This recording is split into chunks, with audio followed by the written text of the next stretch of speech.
Hi friends, എല്ലാവർക്കും ഇന്നത്തെ എൻ്റെ പുതിയ വീഡിയോയിലേക്ക് സ്വാഗതം. അപ്പോൾ ഇന്ന് ഞാൻ വന്നത് നേന്ത്രക്കായും പാലും വെച്ചിട്ടൊരു അടിപൊളി റെസിപ്പി ആയിട്ടാണ്. അപ്പോൾ അതിന് വേണ്ടി ഞാൻ 2 പഴം ചെറുതായി അരിഞ്ഞെടുത്തിട്ടുണ്ട്. പിന്നെ ഒരു കവറ് പാലും എടുക്കുന്നുണ്ട്. കട്ടിപ്പാലാണ്. ഇതിപ്പോൾ ഞാൻ ചൂടാക്കുമ്പോൾ അത് ശരിയായിക്കോളും. അപ്പോൾ നമുക്കത് അടുപ്പിൽ വെച്ച് ചൂടാക്കിയിട്ടെടുക്കാം. അതിന് മധുരത്തിന് ആവശ്യമായ പഞ്ചസാരയും ചേർത്ത് കൊടുക്കാം. പാല് ചൂടായി വന്നിട്ടാകുമ്പോൾ നമുക്ക് മാറ്റി കൊടുക്കാം. എന്നിട്ട് ഒരു പാൻ വെച്ച് കൊടുത്തിട്ടുണ്ട്. അതിലേക്ക് ഓയിലോ നെയ്യോ ഏത് വേണമെങ്കിലും യൂസാക്കാം. അതിലേക്ക് നമുക്കിത് അണ്ടിപ്പരിപ്പ് ഇട്ടിട്ട് നല്ല പോലെ മൂപ്പിച്ചിട്ടെടുക്കാം. അണ്ടിപ്പരിപ്പ് മൂത്ത് വന്നിട്ടാകുമ്പോൾ നമുക്കതിന് കോരി മാറ്റാം. ഏത് നട്ട്സ് വേണമെങ്കിൽ ഉപയോഗിക്കാം. ബദാമോ പിസ്ത പിന്നെ മുന്തിരി അതൊക്കെ എടുക്കാം. പിന്നെ അതേ പാനിലേക്ക് തന്നെ ഞാനിത് ചെറുതായി മുറിച്ച് വെച്ച നേന്ത്രക്കായ് പഴം ചേർത്ത് കൊടുക്കുന്നുണ്ട്. നല്ല പഴുത്തതുമല്ല പഴുക്കാത്തതുമല്ല, അതുപോലത്തെയുള്ള നേന്ത്രക്കായാണ് ഞാൻ എടുത്തിട്ടുള്ളത്. പിന്നെ അതിലേക്ക് നമുക്ക് 2 സ്പൂൺ പഞ്ചസാര ചേർത്ത് കൊടുക്കാം. പഞ്ചസാരയും ചേർത്ത് കൊടുത്ത് നല്ലതുപോലെ മിക്സാക്കിയിട്ട് എടുക്കാം. മിക്സാക്കി എടുത്തിട്ട് നമുക്കിതിനെ തണുക്കാനായിട്ട് മാറ്റി വയ്ക്കാം.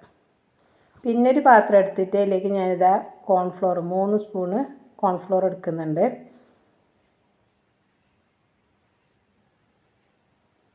അതിലേക്ക് കുറച്ച് വെള്ളവും ചേർത്തിട്ട് നല്ല പോലെ മിക്സാക്കി എടുക്കുന്നുണ്ട്.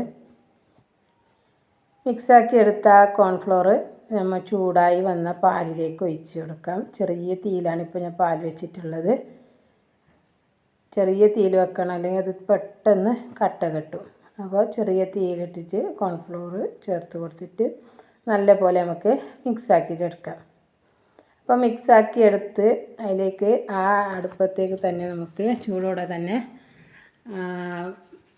പഴം വാട്ടിയതും അണ്ടിപ്പരിപ്പും ഇട്ട് കൊടുക്കും. കുറച്ച് ഇട്ട് കൊടുക്കണം. കുറച്ച് നമുക്ക് മേലെ ഡെക്കറേഷൻ ചെയ്യാൻ വേണ്ടിയിട്ട് ബാക്കി വെക്കണം. കുറച്ച് മതി ഡെക്കറേഷൻ ചെയ്യാൻ. ബാക്കിയെല്ലാം നമുക്ക് ഒരു 3/4 ഭാഗവും പാലിലേക്ക് ചേർത്ത് കൊടുക്കാം. എന്നിട്ട് നമ്മൾ പുഡിങ് ഒഴിക്കുന്ന ട്രേ എടുത്ത് അതിലേക്ക് ചെറിയ ചൂടോടുകൂടെ നമുക്ക് ഒഴിച്ച് കൊടുക്കാം. നല്ല ചൂടോടെയല്ല, ചെറു ചൂടോടെ ഒഴിച്ച് കൊടുക്കാം. നല്ലപോലെ നമുക്ക് ലെവൽ ചെയ്ത് കൊടുക്കാം. ലെവലാക്കിയതിന് ശേഷം അതിൻ്റെ മേലെ ബാക്കി വന്ന പഴവും അണ്ടിപ്പരിപ്പും ചേർത്ത് കൊടുക്കാം. ഒരിക്കലെങ്കിലും നിങ്ങൾ ഇതുപോലെ ഒന്ന് ട്രൈ ചെയ്ത് നോക്കണം. നല്ല ടേസ്റ്റ് ഉണ്ടായി. ഈ വീഡിയോ ഇഷ്ടപ്പെട്ടാൽ നിങ്ങൾ എന്ത് ചെയ്യണം? ലൈക്ക് ചെയ്യണം. ഫാമിലിക്ക് ഫ്രണ്ട്സിനൊക്കെ ഷെയർ ചെയ്യണം. സബ്സ്ക്രൈബ് ചെയ്യാത്തവരുണ്ടെങ്കിൽ സബ്സ്ക്രൈബും ചെയ്ത് സപ്പോർട്ട് ചെയ്യണം.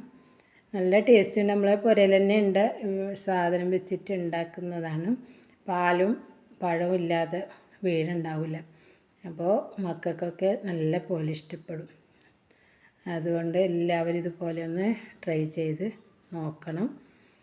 എന്നിട്ട് ഫീഡ്ബാക്ക് അറിയിക്കണം. ഇനി നമുക്കതിൻ്റെ മേലെ ബൂസ്റ്റ് പൊടി ഇട്ട് കൊടുക്കാം. അരിപ്പയിലിടുന്നതിനേക്കാളും നല്ലത് നമുക്ക് കൈയോട് തന്നെ ഇട്ട് കൊടുക്കുന്നതാണ്. അരിപ്പയിൽ നല്ല പോലെ വരുന്നില്ല. അപ്പോൾ നമുക്ക് കൈയോട് ഇട്ട് കൊടുത്താലും പ്രശ്നമില്ല. അത് വേണമെന്നില്ല, ഓപ്ഷണലാണ്. അപ്പോൾ ഇത് നമുക്കിനി എന്താക്കാം? തണുക്കാനായി ഫ്രിഡ്ജിൽ വെക്കാം. നല്ല പോലെ തണുത്ത് വന്നിട്ടുണ്ട്. മക്കളൊക്കെ വട്ടം കൂടി ഇരുന്നിട്ടുണ്ട് കഴിക്കാൻ വേണ്ടിയിട്ട്. അപ്പോൾ ഞാനിതാ മക്കൾക്ക് കൊടുക്കുന്നുണ്ട്. അപ്പോൾ ഇന്നത്തെ വീഡിയോ ഇത്രയൊക്കെ തന്നെയാണ്. എല്ലാവരും കണ്ട് സപ്പോർട്ട് ചെയ്യുക. ഇനി അടുത്ത പുതിയൊരു വീഡിയോ ആയിട്ട് വരാം. അതുവരേക്കും എല്ലാവർക്കും bye bye. Thanks for watching.